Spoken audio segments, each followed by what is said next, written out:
वसुंधरा पुन्हा एकदा नंदिनीच्या विरोधात डाव रचणार। नमस्कार मंडळी, लग्नानंतर होईल प्रेम या मालिकेच्या पुढील भागात आपल्याला पाहायला मिळते की नंदिनी वसुंधराला बोलत असते की तुम्ही मला चक्रव्यूहात अडकवण्याचा प्रयत्न केला, पण माझ्या याच माणसांमुळे मी त्या चक्रव्यूहातून बाहेर आले। आता यापुढे कुठलेही महाभारत रचू नका आत्या। हे ऐकून वसुंधरा आणि रम्याला खूपच टेन्शन आलेले असते। त्या अगोदर आपल्या व्हिडिओला लाईक करा आणि आपल्याला फॉलो करायचं विसरू नका। त्यानंतर आपल्याला पाहायला मिळते की वसुंधरा म्हणते की मला माफ कर, मला तोंड दाखवायची सुद्धा जागा नाहीये।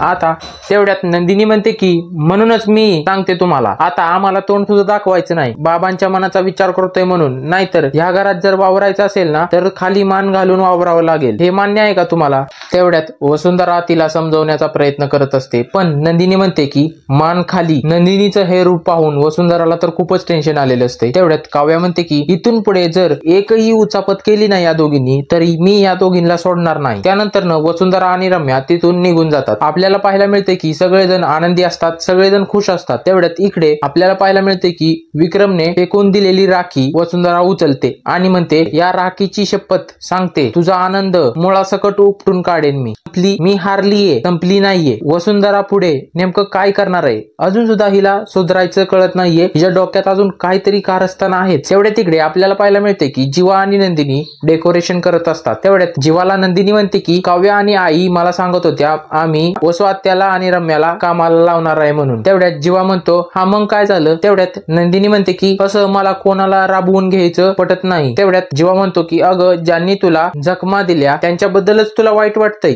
आता पुढे नेमकं काय होईल? तुम्हाला जर माहित असेल तर कमेंट बॉक्स मध्ये नक्की सांगा।